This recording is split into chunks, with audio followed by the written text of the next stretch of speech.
for 1:45, please. And we will announce the winners tonight in the wonderful great big church. If anyone's not been there, well, you'll be there tonight, so you'll see it. So we'll move on and we'll give each of the clubs a chance to present their project and why they think they deserve to win. And we'll start with Ramon from FC Barcelona.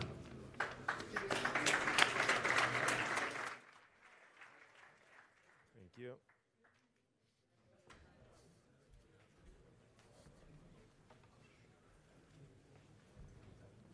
Hello? Yeah? Works? Then. Well, first of all, thank you very much for giving us the opportunity of explaining our project. I need the... Yeah. That's it. And congratulations to all the other projects, of course. Okay, so here we are. Sport as a tool to prevent violence in juvenile justice centers. First, I will start with some explanations of our foundation, FC Barcelona Foundation, Barça Foundation. Our mission is to improve the quality of life of the world's most vulnerable children and young people through education, health, and sport as tools to contribute to a more just and inclusive society with a special focus on gender equality and diversity in all its forms. As you can see, the project that we are presenting, sport as a tool for preventing violence in justice juvenile centers, is is totally aligned with our mission. What we do as a foundation is implement our mission, developing programs and collaborations that are aligned with all these actions, contribute to the fight against poverty and equality, collaborate with impact measurement, really important, collaborate in strengthening and detection and approach to mental health disorders, apply a new holistic approach to education, health, and child protection, and work for diversity and inclusion in a transversal way, and support mechanisms for social emergency and reintegration of young people. All these actions contribute to the SDGs, as you can see, as main DGs, number 3, 4, and 10, good health and well-being, quality education, and reduced inequalities. Cross-cutting SDGs, no poverty, gender equality, and partnerships for the goals. And then we have also contributing in secondary SDGs, 6, 11, 13, and 16, as you can see in this slide. Then after presenting a little bit how do we work in the foundation, let's focus on the project we are now presenting.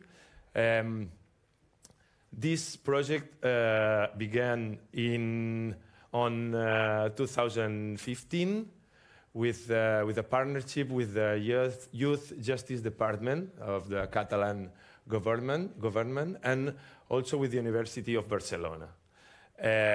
We shared objectives, resources, responsibilities. We co-create everything with the people from the department. We decided how to work together, how to develop the partnership, and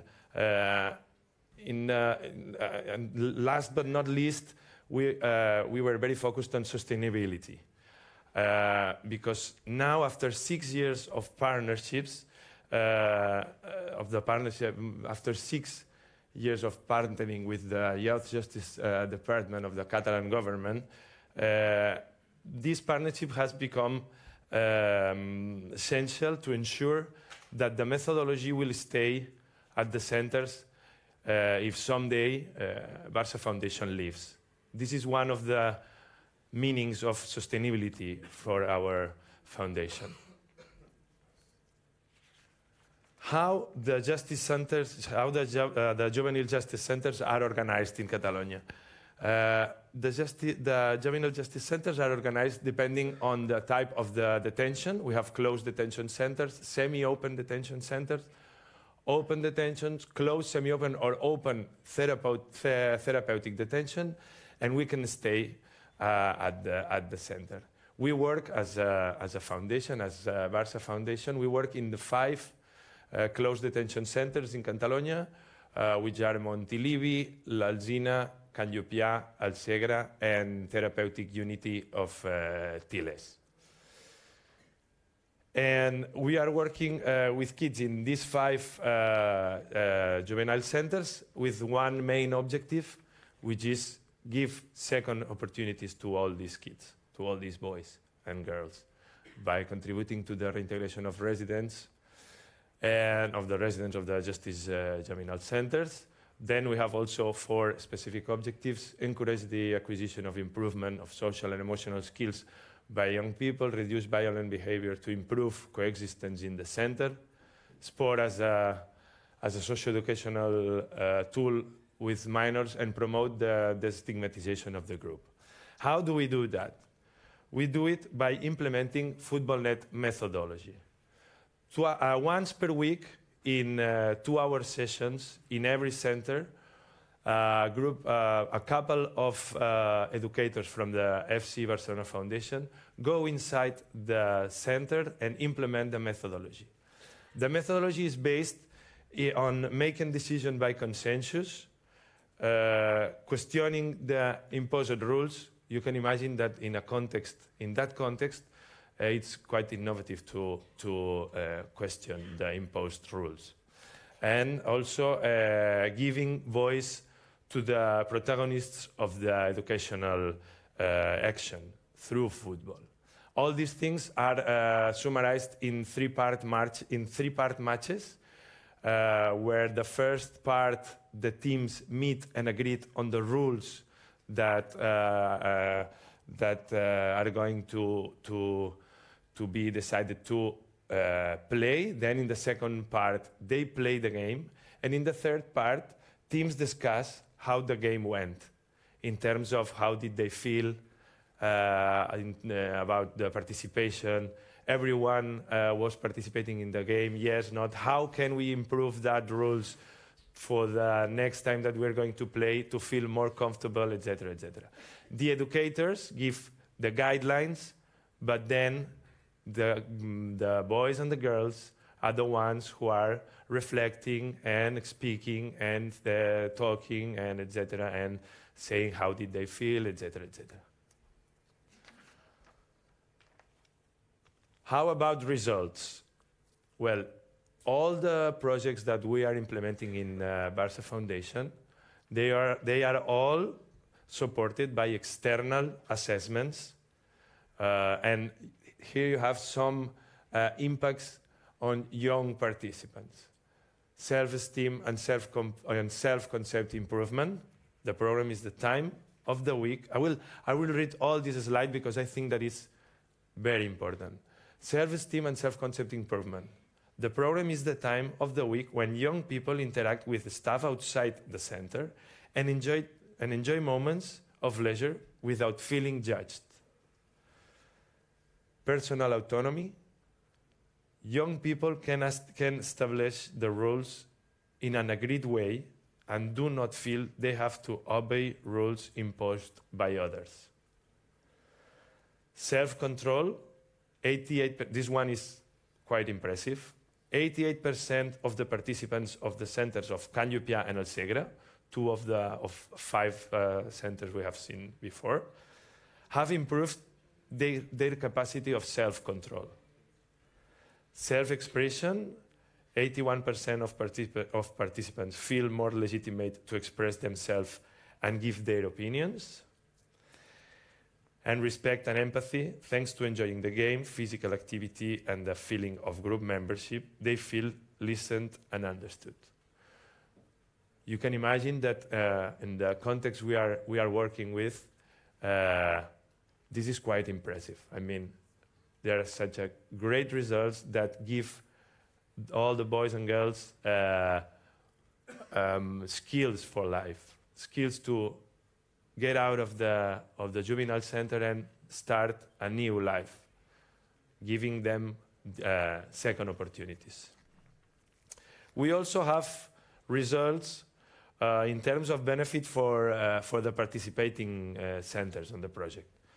And all of them talk about how we are helping the educators and the staff of the center to keep educating all these kids, all these young boys and girls that have done a mistake in their life and they are trying to start again.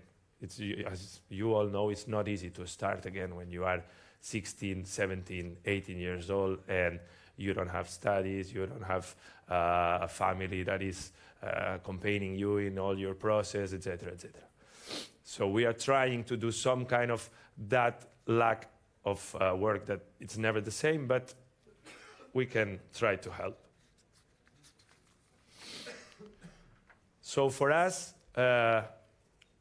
winning the More Than Football Award would help encourage the Catalan Justice Department to continue relying on the FCB Foundation and make everybody understand that football is key to completing the educational work that juvenile centers do.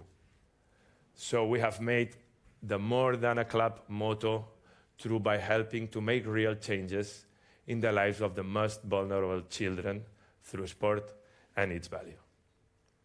Thank you very much.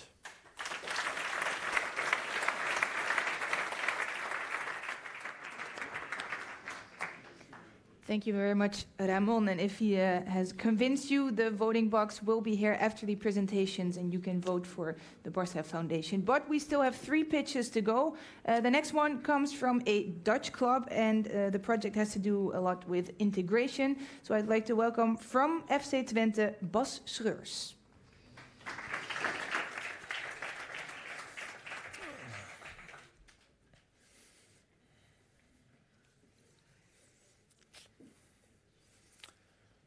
As Jacob, I wait also for the slides. First of all, good morning, everyone. A great performance from FC Barcelona, so thank you very much. Just waiting for the presentation. Maybe I can start, in the case of time, to say it's also a really special place for me, the stadium here in NAC Breda. Because with FC Twente, we won once in our history the championship of the Netherlands. And it was on the 2nd May of 2010, the last game of the competition. And where was it? In this stadium of NAC Breda. I was sitting in the away block of fans, and it was an amazing day, so I didn't forget this place.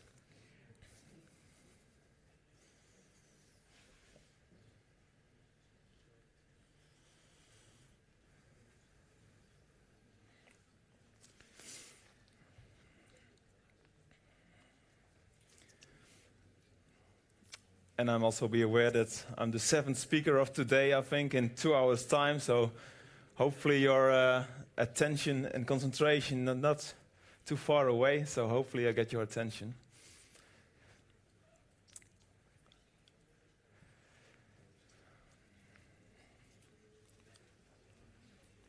It's just maybe directly... great, I see now one presentation.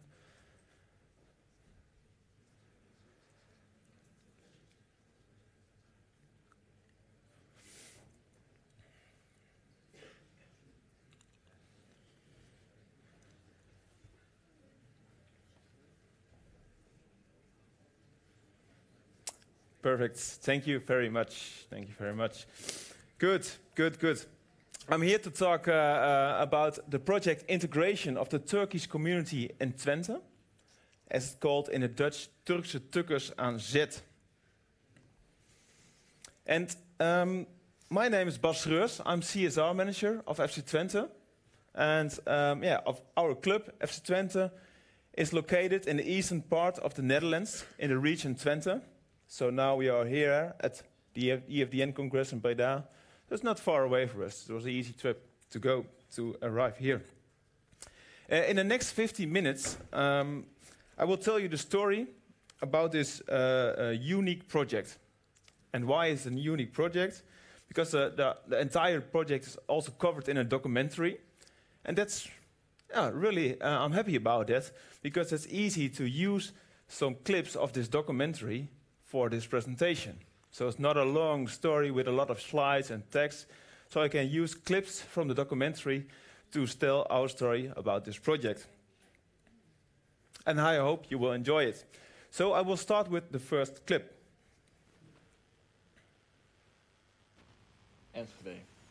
In the years after the Second World War, the city can be seen from kilometers away. Dozens of factory pipes throw out big, black clouds of smoke and cover the city in haze.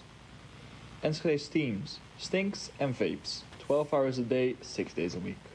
It's all about this one thing, textile.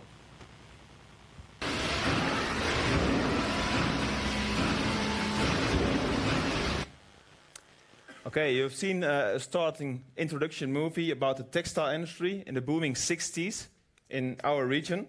And there was a shortage of factory workers in this period in our region. In Twente, it's mainly the textile industry that brings non-European immigrants to the eastern part of the Netherlands. And a lot of these immigrants, they came from Turkey. And they work in our textile industry. So this was the first time when the two cultures of the Dutch community and the Turkish community met each other in Twente. You can see it here in the picture, with some pictures from the 60s. Ik ben zelf geboren getogen in Hengelo. Dat ik elke weekend bij mijn opa en oma kwam. En dat we samen hier naar de kinderboerderij kwamen. Mijn opa is hier als eerste generatie naartoe gekomen, samen met zijn 2 broers. Mijn opa is kok van oorsprong geweest. En hij is destijds hier naartoe gehaald, ook als kok, voor de migranten die hier naartoe zijn gekomen. En dat is in 1967 geweest. Nou, mijn vader kwam eind 60 jaren naar Nederland. Vanuit Malatya. En mijn vader had een huis gekocht aan de Eerste Vijverstraat in Almelo. Eigenlijk de buren, dat waren Nederlandse buren. En die dachten van, goh, er komt een vrouw met een hoofddoek en een lange jurk. En nou, dat bleek eigenlijk gewoon helemaal niet zo te zijn. Er kwam een vrouw met een sleehak, minirokje, kwam eigenlijk de straat in. En ze werden met bloemen ontvangen. Toen wij er kwamen wonen waren wij de eerste, zeg maar. En op een gegeven ogenblik kwamen steeds meer Turkse mensen wonen. En toen werd het ook eerst de Vijverstraat en de tweede Vijverstraat werd als een Turkenbuurt genoemd. Okay, in this clip you saw 2 ladies, namely Sevilay and Camille. And 50 years later, in 2015, Sevilay, this is the woman on the right side, she got in touch with FC Twente and for an ambitious project. And she felt that a big part of the Turkish community missed the connection with the Dutch society. Both Sevilay and Camille, they felt it was time to change this with the help of FC Twente. So they emphasized this call for help had a good base and support from the Turkish community. To us, it was obvious that it was easier said than done. As we experienced in the same time that the political tension between Turkey and the Netherlands rose at that moment.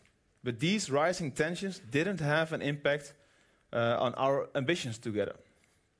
So we developed a project and get support from the EU Asylum, Immigration and Migration Funds from the EU and the province of Overijssel. And the project integration of the Turkish community in Twente was born in 2018 and started. Sevilay and Camille, they started as colleagues in our club and started as project leaders for this project. The main goal of this project was that the role models in the Turkish community in our region support Turkish families to get a better connection with the Dutch society, together with FC Twente as a neutral partner, as football club. The first thing we did was inviting the first generation, the pioneers from the Turkish immigrants of the 60s in our stadium. And it was a very special day.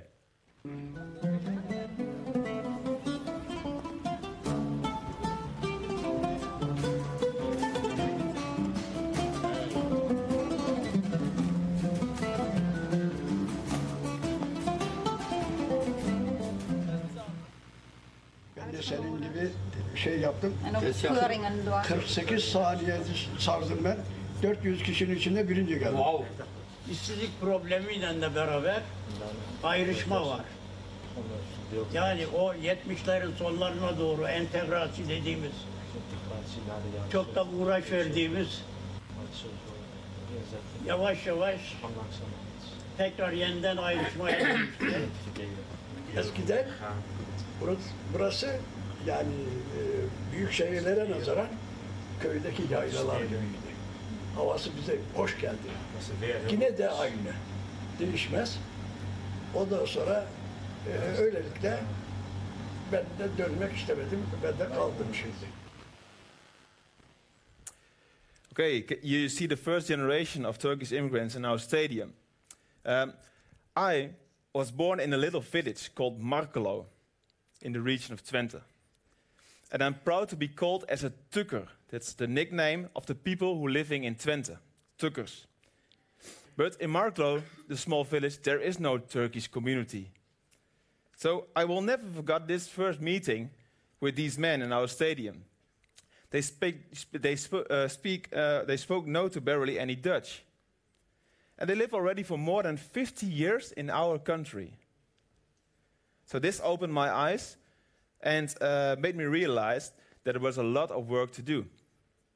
For us at FC Twente, it was very clear that this project needed the support of the entire Turkish community in our region to be successful, and needed the blessing of the men you just saw.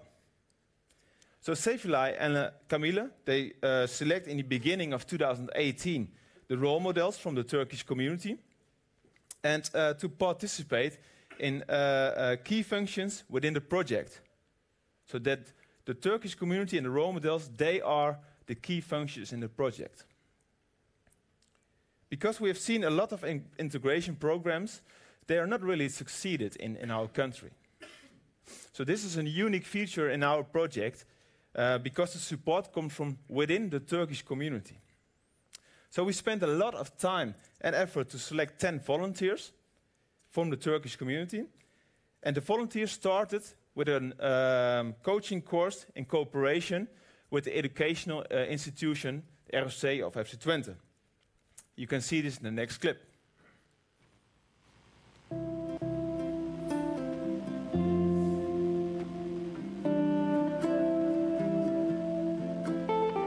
Je kijkt, je beleeft de wereld vanuit jouw cultuur. En jouw cultuur is jouw meetstokje, jouw vergelijking. Want zoals je het thuis geleerd hebt, dat is juist. En al het andere beoordeel je ten opzichte van hoe je het thuis geleerd hebt. En dat geldt voor alle mensen overal ter wereld. Maar iedereen heeft een andere thuisbasis gekregen. En dat verschilt per land en in sommige gevallen per streek. Van mijn kant is uit om die mensen juist die het willen, maar die het niet kunnen, die het niet meer weten, die het spoor kwijt zijn en daar een richting aan te geven. Nou, ik denk dat met mede deze cursus daar heel veel informatie en kennis kan vergaren om daar iets mee te doen. So here you can see the volunteers who all complete the coaching course and get a certificate in our stadium in the end of 2018. So after this, the coaches, they start to select the families in the beginning of 2019. The first activities together were mainly focused on getting to know each other and the Dutch culture, the Dutch society, a little bit better. For example, with a city walk in their own city, and just time to just have some fun. Just have fun together.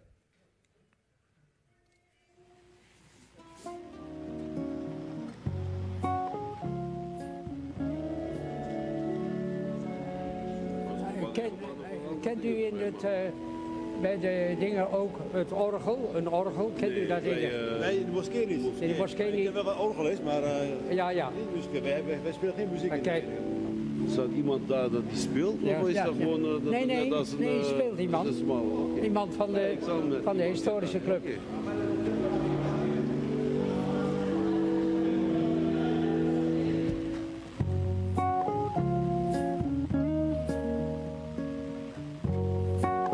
Vanaf dat stuk, daar stond een hele grote textielfabriek. En dat is totaal afgebrand. Ik heb nog nooit van mijn leven zo'n brand gezien.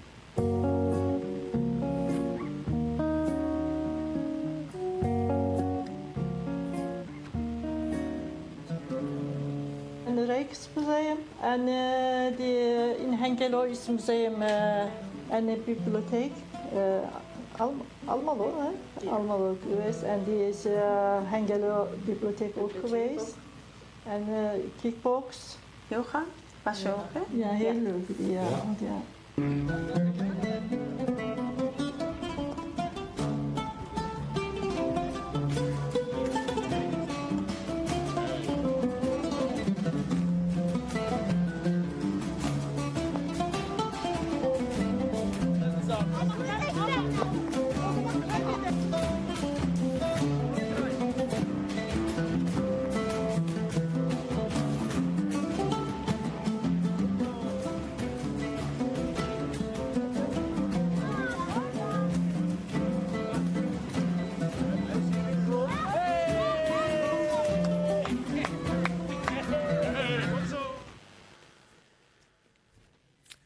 So you have seen different activities with participating families where they worked on a better knowledge of the Netherlands and more social participation in the community. But the most important goal was to improve the Dutch language. So more than 40 participants, they started with a language test and started with Dutch lessons. Besides these formal classes, we hosted many informal activities in our stadium, such as dialogue evenings and a mix of Dutch and Turkish people, and a language quiz in the middle of our pitch. Welke mannennaam luistert de grijze bak ook wel? Is dat een kliko of is dat een Otto? De tijd gaat nu in.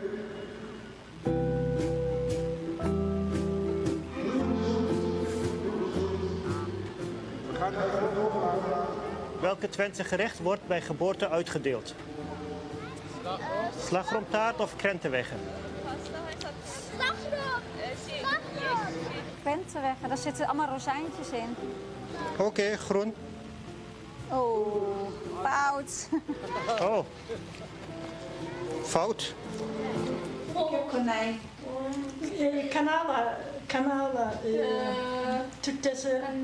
Kanalen is vis. Kanalen is eten die vis. Kanalen. Ja. Kanalen. Oké. Die telt niet. Nee. Maar eerst wil ik jullie van harte welkom heten op onze dialoogavond. Nou, en wat is een dialoog eigenlijk? De kenmerken van een dialoog. Er is gelijkwaardigheid tussen de gesprekspartners. Wij zijn hier allemaal gelijk. Of een nou man, vrouw, groot, klein, dik, dun, maakt niet uit, we zijn gelijk. Vooral met onze cultuur vind ik het heel erg lastig om andere mensen van onze cultuur uit te leggen dat je gewoon eerlijk moet zijn over jezelf, hoe je bent. En niet moet leven hoe een ander dat wil. Hoe moeilijk dat ook is voor onze cultuur. Ik ben ook opgegroeid, moslim en moet vasten. Geen Nederlandse vrienden, een beetje uithuwelijken in mijn tijd nog. Ik heb tegen mijn kinderen gezegd, jullie gaan jullie eigen leven leiden. Maar wil jij een Nederlandse vriend, wil jij een Nederlandse vriendin, dan mag dat. Nou, wat mij heel erg opviel is dat er bij jullie ook eenzaamheid voorkomt, bij jullie ouderen. Maar dat had ik nooit verwacht, want jullie hebben hele grote families. Dus ik kan me dat helemaal niet voorstellen. Maar dat is dus ook zo. Ja, daarom is het ook fijn om het nu te horen. Okay, after 3 intensive years, the official project ends in 2020. So the University of Twente was involved as a partner and to progress the participants made. The results of the evaluation are, so in total 52 families, and the Dutch language and the knowledge about the Netherlands was strongly improved. And the social participation, a lot of participants started with a job or volunteer work, and one participant started also with an own company. And the last movie, it's interesting to see the facts and numbers of the University of Twente, but also it's for me, it says more that something says something about what the really meaning is of this project. Het was niet een project alleen maar voor, waarvan de gezinnen iets leren of een verandering bij die gezinnen teweegbracht. Het heeft er zelfs bij ons verandering teweeggebracht. Bij die kopgroepleden heeft het teweeggebracht. Dus iedereen werd een beetje aan het denken gezet. Zelfs FC Twente, zelfs Scoren in de Wijk. Dus het heeft op ons allen impact gehad. So, in the end, the project has a lot of impact on all of us. But what we gave me a lot of joy in the end was the recent match between Netherlands and Turkey 1 month ago in Amsterdam. Not only did the Netherlands win that game with 6-1, that's of course really great, but some of the participants of our project were in the stadium. And it was special to see this flag in the stadium. This showed us in one picture just how much the program means for the participants and how much it still means, because it was 1 month ago. This flag tells us that the participants are proud. One hand proud about the Turkish identity, and on the other hand, about the identity in our region of Twente, as called Tukkers, so Turkish Tukkers. So it was really special to see this in the stadium. Football, in this case, FC Twente, turns out to have been the ideal binding force between the two communities and have come together in a casual manner. So it's important for me to mention that we have developed a methodology of this approach. We shared this already with some clubs in the Netherlands. And we are open to share this with Colleague Football Club and you as CSR professional. I would like to thank EFDN for the nomination of our project for this award and the opportunity to share our story. And of course, I wish the other nominated clubs good luck with their presentations. Thank you very much for your attention and have a nice congress.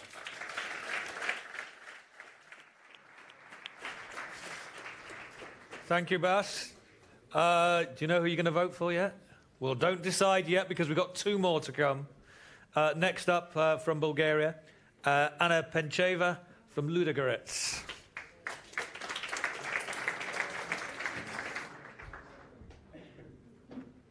Hello. I'm happy to see you all here. My name is Anna Pencheva and I'm from PFC Ludogorets. Now I have a chance to present to you our project Improve Yourself with Ludogorets, and it's a kind of a combination of a lot of activities done by the club in a period of more than football weeks in the previous 2 years, in the last 2 years. So, first of all, I would like to present a little bit our club. PFC Ludogorets is 10 times in a row champion of Bulgaria. So, at the moment, for this year, we are the only one club in Europe with a 10 in a row title for this period. So we are somehow a little bit unique at the moment in Europe. We are twice winner of Cup of Bulgaria and 5 times winner of the Super Cup in Bulgaria. Of course, we have experience in Champions League, Europa League. We participation twice in Champions League, in Europa League each year, and now 2 at the moment. So, let me tell you something about our fans and the region in which we operate. There is a little bit connection between the previous project because it's related with Turkish population. I have to explain that we are situated in Bulgaria in the 2nd largest Turkish population in our country, So we live together with such kind of people, and we know their behavior, and we are doing our best to be partners, to be friends, to do everything. And usually these guys from everywhere, from Netherlands, from Germany, from any other countries in Europe, they are coming back during summer in our native towns, and we are such native towns of a lot of Turkish guys coming and working outside of our country. Our mission is as a factor in our region, because our town, here you can see from this video what kind of announcement and good luck people from the municipality, and mostly children, are sending us before each game, before having chance to participate on that games. Ludogorets is our love, and you're in our hearts. Good luck, Ludogorets. We're with you.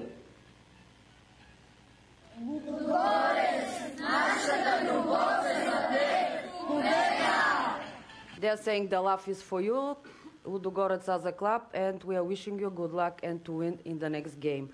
You know that because of this COVID situation, a lot of people cannot participate at the stadium, and we are receiving before each game such kind of messages from our fans, and especially from young children.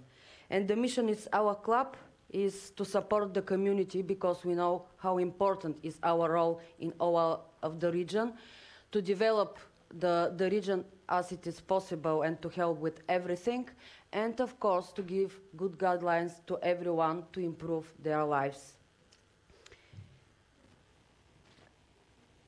There was a background of our project. 2 years ago we started a project, Live Friendship. The idea of this project was the people, the children mostly, to leave their mobile phones, to leave their computers, and to make friendships personally, every day together, everywhere, related with the sport, related with some other initiatives. We have started this project, and a year ago everything changed.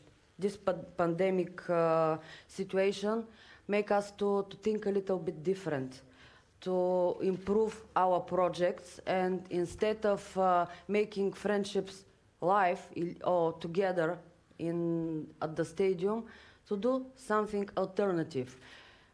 But this project was with the ball passed to a lot of other sports clubs in our region, associations, and different and not governmental, not business-oriented associations and organizations in all the regions. The support was huge here, and with a lot of desire and creativity, we decided to move in another direction and to have another project. Instead of Live Friendship, we went to Improve Yourself.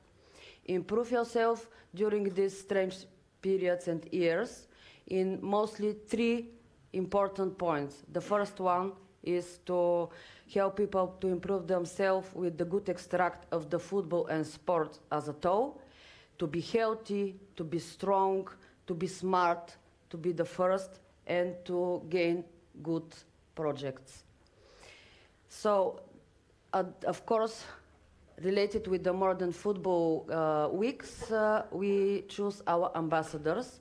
The most popular football players from our team stood behind our campaigns. Maybe you know some of them, maybe you not, but they are playing in Champions and Europa League each year.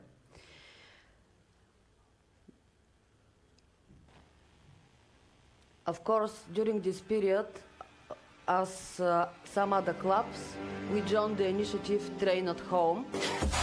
Some exercises from home from our captain and one of the main players, Abel Anisse, and all others. They show in the social media how to train at home and to be healthy and to keep a good spirit. And something very interesting happened in our country and maybe in all of the others. We were the first club in our country to support the doctors who take care of all this pandemic situation. And what we did is to make a laboratory, especially in our region, with donation from our clubs, and to receive tests for all the guys in the city for free, and that was something unique for us, and we invest a lot of money in this, and not only money, but all of our heart. So what is, if you are so important in the region and you are not taking part of the initiatives in your area? During Easter, last Easter, there was a special Easter marathon on which the coaching staff was a part, and that was a way how we are showing to the municipality and the community that we are with them. They support our initiatives, but we are ready and we are supporting their initiatives and campaigns too. Together with the first players, that was an initiative of our young players from the academy, around 13 years old. During the pandemic situation, they were at home and they shared their videos among their classmates, although they are, some of them not at all in the sports, but these videos were shared around the whole community, the whole society, and everywhere in the country, because in our academy, the children are not only from our region, they are from everywhere of the country, they are living in our academy, they are studying in the schools in our region, and for us this is a great adventure because involving the young children and the players which are coming in that small but very specific area and region in Bulgaria is a huge adventure for us, and we are doing this every day and every time. But the motto of these active movies that they have prepared was live actively, take care of your health, and the ball is in your hand, because they are sharing the ball between them during these videos. Something I wrote unique but interesting maybe is the most the best word to say, because in our academy during this pandemic situation, the doctor decided to give good advices to young people, and he created a book, Football, Health and You, in which it's written something very useful for them, how they to spend their life, their day, their activations every day, their friendship with the others, but in a healthy manner, and not only in the healthy manner, but to receive good results as a sportsman, or not only. The interesting thing is inside there are some information regarding why to eat apple instead of something sweet, why to eat healthy food instead of fast food somewhere. And during the meetings with the parents of all the children in our academy, we are presenting this book, we are giving this book to them, and the idea is not only staying in the academy, they to have this healthy way of life, but going at home, they to share this idea with the others. Now, we are making this book online, and most of the academies in Bulgaria, they are asking to have it, and so we are going to share with them too, because it's really useful, believe me.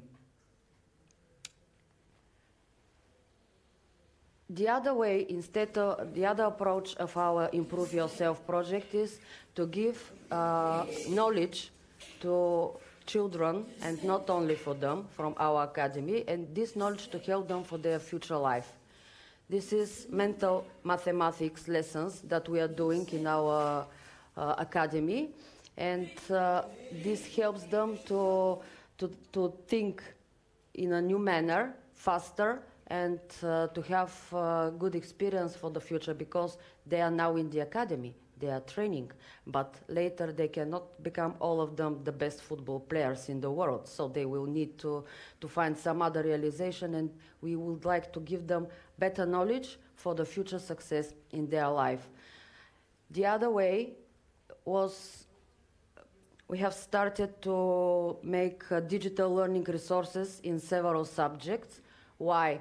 Because they were at home, and our idea was to give in an interesting, modern, and related to the club manner lessons like mathematics, geography, and English.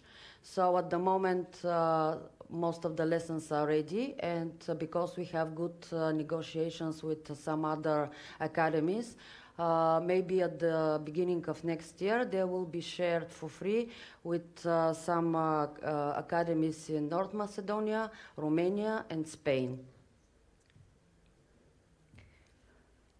Here you can see they have to calculate what is the difference between the age of these two players from our club and the difficult way of doing, explained in an easy manner.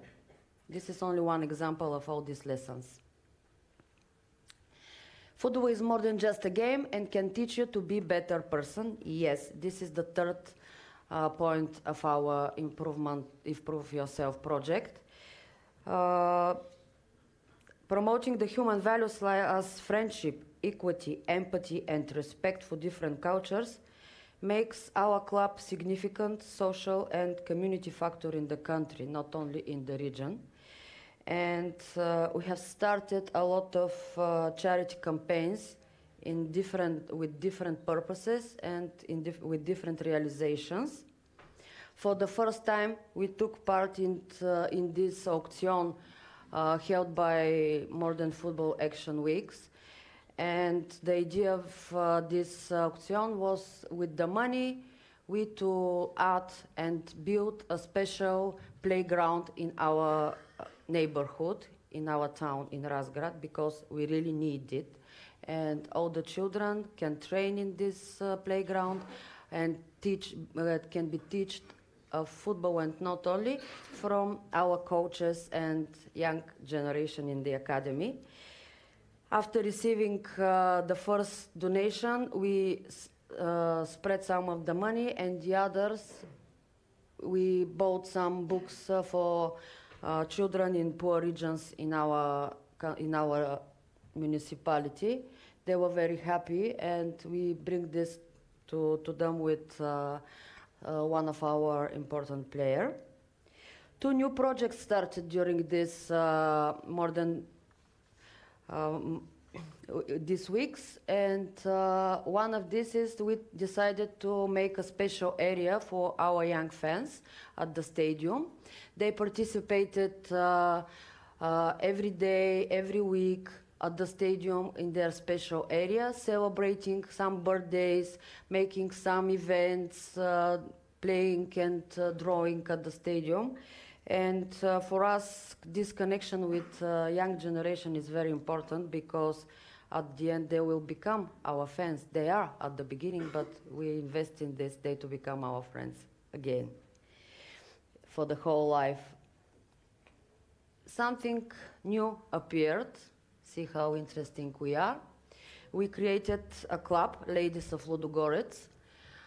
The mission of this club is to pass the experience and knowledge for different cultures, to help and to involve the wives of the players and the ladies who are in this club, working in this club, in some positive campaigns, mostly charity campaigns, mainly aimed at children and, of course, the women. The first campaign was in Easter. We did some special eggs, and we brought gifts to the house in which a lot of children are living without parents. And that we organized for them special events, special entertainment, give them the presents made by us, you see here. And that was a great event for them, and we are taking care of this house for more than a year. Something additional, there was a boy in this house because he became age to leave the house. Now we bought for him some fridge, some special caves and additional appliances to build a new house. All the money are raised from all the ladies of the club. We now have another new initiative related with the breast cancer. You know that this is a huge, well-known project all over the world, and we as a ladies are involved in this too. And at the moment, we have already more than 25 for 1 month and a half, more than 25 tests, special exams for ladies in need. We are selling these pink t-shirts, which are our third equipment of the first team. And with all of the money, we are going to give this for special exams, and not only because we received a lot of requests from other ladies to take care for them in the future. So maybe we will reduce a little bit the final end of the project, and we will go ahead. And of course, to the community with care. As I said, we started a lot of charity campaigns during this COVID pandemic, and we are proud to say that all of our players took part of it. How? With money. They packed the boxes together with us, and they spread all the boxes prepared for the elderly people or for people in need all around the municipality. So first campaign like this was Easter again, food for elderly people, and all these donations and the money for this were raised by our players. After that, 2 more big campaigns with food again to our community, because why you are so important if you are not care for your community, and if you are so big as a club and with good results, you have to care for people in need. So 4,000 food boxes for Easter and 8,000 food boxes for Christmas 2020. Our mission for sure is to be one of the main factor of the region. And that's why I would like to say that we do not have foundation. We do not have CSR department. Everything we are doing in our marketing department. And everything what we are doing by our hearts, and we will go ahead to do it. All the money that we are using for such kind of donations are coming from the club, or we are raising different campaigns. So each event or each activity is a kind of campaign for us. And we do believe that the best is yet to come, and we will continue to develop our CSR project, because we strongly believe in the social power of football. And we are demonstrating this every day. Thank you.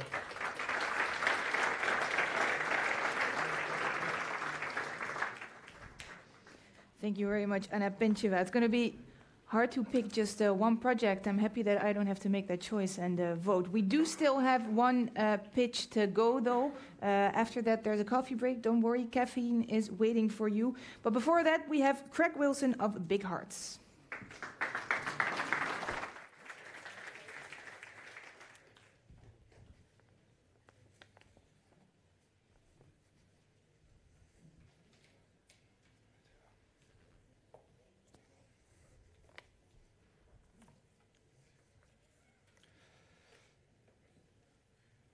Ah, we have slides. Good. I'd prepared a little bit, but I'm not going to do that anymore, so all good. Hello, everyone, and a huge thanks, of course, to EFDN and partners for shortlisting us for the More Than Football Award. And it's fantastic to hear the great work from the various clubs and foundations today. and I know there's a lot more to come in the coming days. My name's Craig. I'm a Heart of Midlothian fan, and also lucky enough to be the general manager of our club's official charity, Big Hearts. Heart of Midlothian is a Scottish Premiership club. We're based in Edinburgh in Scotland. And recently we've just become the largest fan-owned football club in the United Kingdom, which I think ties really nicely to the project that I'm talking about here today. Our stadium is located around about 2 kilometres away from Edinburgh Castle and the famous Royal Mile, for some of you who will know Edinburgh well. But the stadium's actually based in one of the most deprived areas of Scotland's capital. And it was decided in 2015 that our charity would become one for families. And we decided at that point to address the main challenges on our doorstep. And outside the stadium, as you can see on the screen there, is the highest rate of child poverty in Edinburgh. So we're not far away from 1 in every 2 children living in really, really difficult circumstances with huge challenges. And what we wanted to do was use the power of the club's badge to engage with people who needed our help. And at that time, we only really had one main programme, and it was around supporting children living in care. And this programme is now one of up to 14 programmes, but it gave us a really interesting insight into the way that we could change the lives of local families. So as I say, six years ago, we were a small charity. We had one main programme, and we had 2 members of staff. But we'd often hear from supporters of the football club that they were really interested in how they could help and how they could help us make a difference, and not necessarily by just giving us money. So we decided we'd use a match day to give a kind of open ask to the supporters of the club, and find out how many of them would be interested in donating their time and their expertise to our causes. And the response was overwhelming. There was over 1,000 people signed up within the first 48 hours.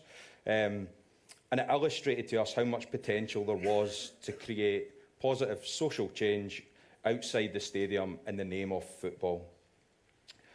And the idea behind the Big Hearts supporters movement is that it enables Hearts fans to support vulnerable people in their community through their club charity. And for us, that moment changed everything. And it won't be surprising to people in the room that the big driver for fans wanting to volunteer for their football club was to give back to the community. And for people like Cara, they've been supporting the team since they're a child, and the club has provided so many moments of joy. And therefore, they're really motivated in terms of being really keen to help and represent their club while doing so. And for having 1,000 fans like Cara was a dream for us as an organisation. And we decided to, at that point, take it really seriously and create a true volunteering programme, invest in a member of staff who would adapt opportunities to suit those fans and their skills and their interests.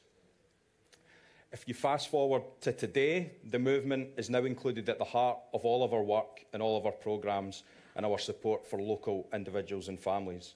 We've got fans of the football club befriending young people, supporting the elderly and helping the homeless, and doing many, many other different roles. And supporters can crucially get involved in a manner that suits them. Once a month, once a week. For some people it might be more casual and they might do that a couple of times a year. And the initiative, we think, is breaking ground in terms of Scottish football and the number of hours that people are committing to volunteering. And the other big thing is that we can support many more people than we would have been able to do before. And that's on a bit of a scale similar to nationwide charities that are much bigger than us. And the unique demographics of our volunteers is also really important. Initially, within that first 1,000 fans, the majority of them were men. They weren't all men, but there was a huge portion were male. And that was definitely filling a gap in the voluntary sector. So our charity partners were telling us that they wanted men to help support their initiatives and their projects, but they didn't necessarily have them able to do so. And here we were using football as a way to make that happen. 30% of our supporters are also retired. So again, they had more time to give. And at that point, it also became obvious to us that as well as supporting our own projects, these volunteers would go out and support some of our charity partners and local organisations who were doing great work. In March last year, like everybody else, the world was obviously turned upside down. And like everybody else, we had to shut our doors and stay at home, certainly for the initial period. And for a charity like ours, and it would be the same for everybody else in the room, when you're used to having hundreds of people coming to your stadium every single week for really valuable and important support, we had to then adapt really quickly and be creative on ways to continue helping the vulnerable people.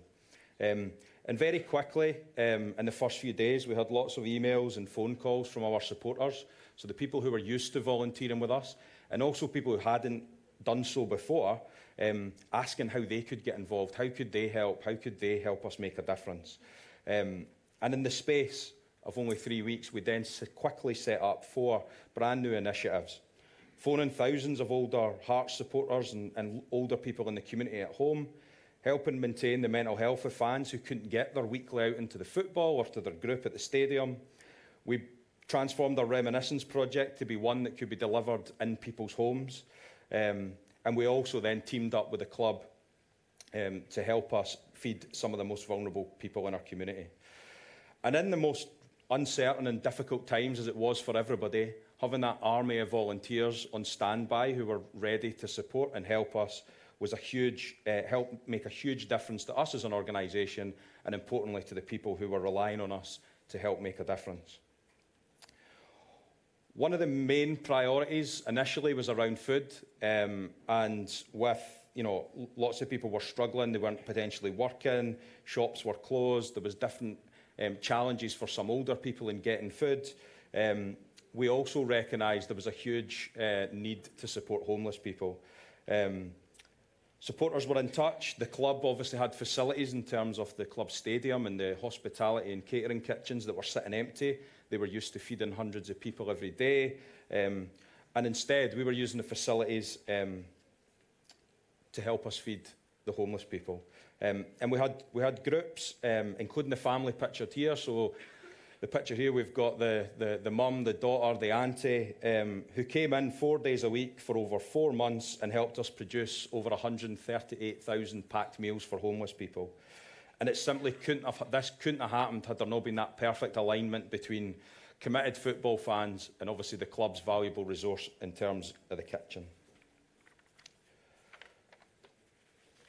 On the other hand, we had supporters like David. So David was a volunteer who'd been used to supporting us every single week.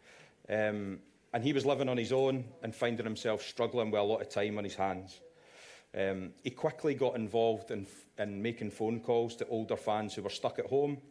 And these were potentially the fans who didn't have access to internet and might have needed some help with food or even just someone to talk to.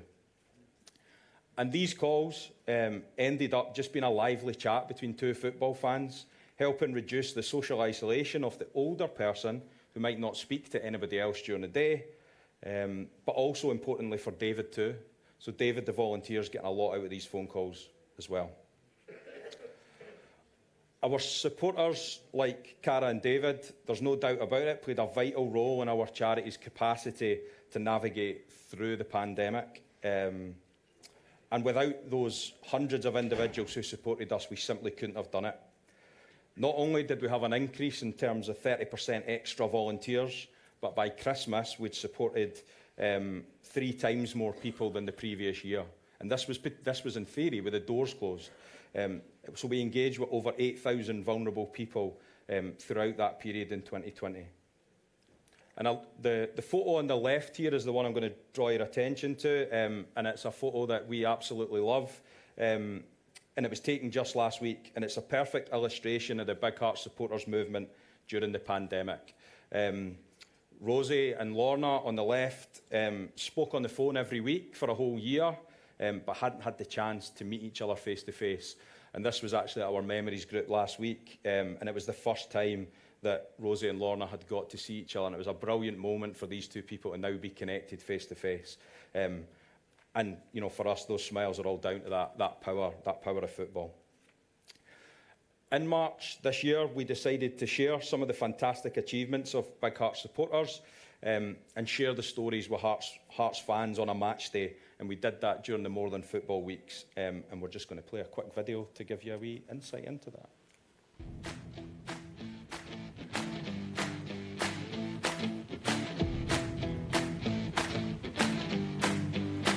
We are Big Hearts supporters. We are like thousands of other Hearts fans who step up to help out others. Did you know that 35% of children that live near Tynecastle are actually in poverty? And many other people need our help for a whole range of different reasons. We started volunteering during lockdown because we wanted to make a difference. I first helped Big Hearts serving Christmas lunches to socially isolated older people. This year, we helped deliver over 130,000 food parcels to those in need. And I'm now part of a group of volunteers that have made over 1,700 calls to older people. But that's not all Big Hearts do. Big Hearts supports so many people. From kinship care families to those with poor mental health. Helping older people through our Memories projects or helping those in poverty make life a little easier. Hundreds of us are involved in fundraising. In fact, more than 400 people helped to raise funds in 2020. It gives me hope knowing we make a difference in our community. It takes people like us with big hearts to make all this happen. If you have a big heart, join us and become a volunteer today.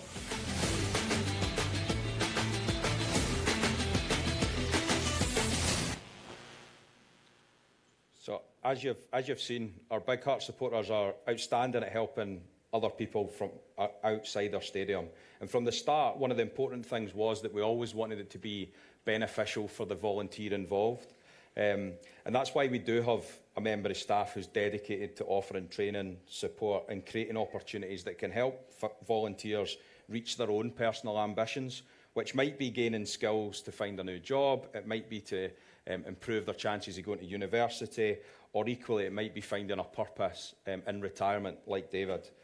The photo here in the middle, Pauline is actually our volunteer officer at the moment, so she was a volunteer, started off as a volunteer, one of our first volunteers, and she's now part of our staff team and looks after our volunteers for us. So again, I think that's a really important story in terms of that pathway from volunteering and becoming a key part of our team.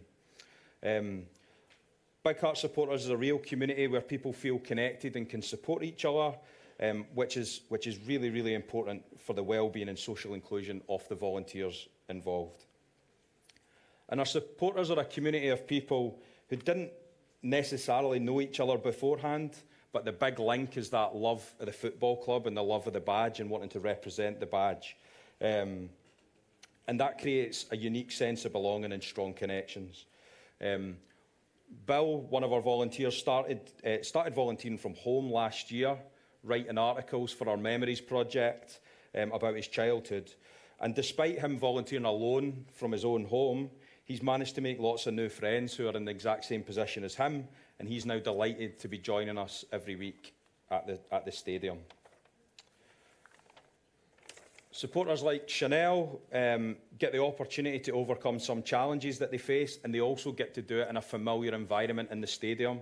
So I know I don't need to say that to everybody in this room, but that unique pool of the stadium and the fact that the stadium's different is really important in terms of the volunteers and getting people over the line in terms of being supported.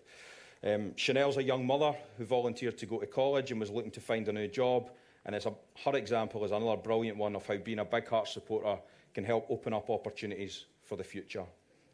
And going forward, we recognise the need to create even more volunteering opportunities for teenagers and young people to help them build for the future. All of the people that I've touched on today and talked about today, and the ones who are pictured across some of these photos, they all come from different backgrounds, they're different ages, they're from different parts of the city, but the one big thing in common is the football club. And the Big Heart Supporters movement is all about engaging football fans and using that passion to make a difference in the community. Outside of the stadium, whilst personally growing in their own journey. And I think that's one of the things that More Than Football is all about.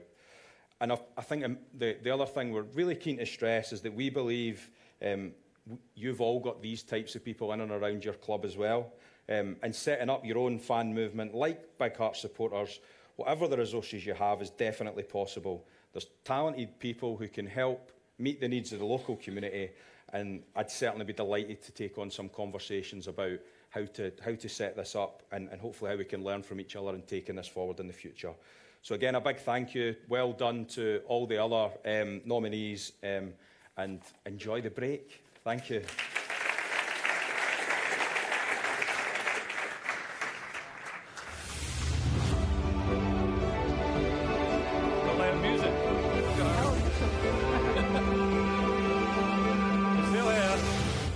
It's still here. Music came a little bit early. So before you disappear for that well-earned break, we just wanted to say thank you to all of the people who were shortlisted. I don't know how you're going to pick a winner. Now, each organisation, Hubert reminds me, will have one card per organisation to vote. If you don't have a card, then see Hubert, and we want those votes in before the end of lunch, I think, is what we're looking for. Also worth reminding that this, although you get the recognition of your peers and you get this lovely trophy, quite frankly, that should be enough, but there's more. So thanks to our friends here at Musco Lighting, the winners are going to get a fully branded mini pitch worth somewhere, well, quite possibly up to €80,000. So use your vote carefully. No pressure, guys, but think wisely, pick wisely. Absolutely. Okay, it's almost time for the break. Don't worry. After that, it's time for the breakout sessions. Just a quick reminder, in the main room over here, it's FC St. Pauli.